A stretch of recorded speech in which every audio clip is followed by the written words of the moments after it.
তাদের তাদেরকে প্রণাম এবং এখানে উপস্থিত সবাইকে আমার প্রণাম।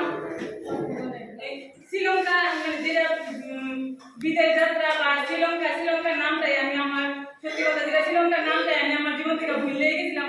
শ্রীলঙ্কা যাওয়া তো দূরের কথা, এই সিস্টেমে সত্যি এই মানে শ্রীলঙ্কা এজিট করা যেটা প্রথম যে মাসে শ্রীলঙ্কা শুরু হয়েছিল আর যে মাসে জনবর্ষা ওই মাসে জনবর্ষা শ্রীলঙ্কা একসাথে শুরু হয়েছিল, তো ওই মাসে আমি ডাইরেক্টর কোয়ালিফাই করছিলাম। ওই মাসে ডাইরেক্টর কোয়ালিফাই হয়েছিলাম, পরে তারপর ওই মাসে আমি 2 পয়েন্ট পাইছিলাম। তারপরে পরের দিন সকালে আমার মানে উৎপল স্যার ঘুরে বসে যে ম্যাডাম আপনি পাসপোর্ট জমা দিয়ে নেন। আমি কিছু কেলিকাল স্যার, কারণ ওই সময় আমি কিছু বুঝতাম না, কইছে যে আপনি তো শ্রীলঙ্কার লেগে 2 পয়েন্ট হয়ে গেছে আপনার। আমি ওই দিন এটা একদম জোশ মনে করছি, সত্যি মানে একদম আমার বিশ্বাস হয়েছিল। আজকে অবশ্যই একদম বিশ্বাস হচ্ছে না যে আমি আসলে শ্রীলঙ্কা যাব, কারণ বিদেশ যাওয়া কল্পনা কোনোদিন আসলো না। এখনই মনে করেন যে এখনও যদি আমি ভাবি যে আমি কলকাতাতে যাবো, বিদেশ থাকবো কথা কলকাতাতে যাবো, তার লেগে আমার 1 বছর আগে ট্রেনিং করতে লাগবো। তারপরে 1 বছর আগে ট্রেনিং কইরাও তারপরে কোনখান থেকে একটা লোন নিয়ে তারপরে যাইতে লাগবো।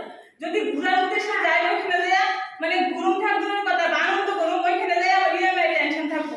আর ওই জায়গা থেকে শ্রীলঙ্কাটা মানে কি করবো, এখন আমার কাছে এটা পুরোটা স্বপ্নের মতো যে আমি শ্রীলঙ্কা যাওয়ার লেগে আমি মানে ওই জায়গাটাতেই হইছে এখানে। আর এই সিস্টেমটা লেগে সত্যি স্পেশালি থ্যাংক ইউ সমীমুদি স্যারের যে এখানে এই সিস্টেমটা মানে তৈরি হয়েছে, যে আমার মতো একজন মানে আমি যে জায়গা থেকে মানে আইসি ওই জায়গা থেকে শ্রীলঙ্কাটা মানে কি করবো যে কল্পনার বিষয়।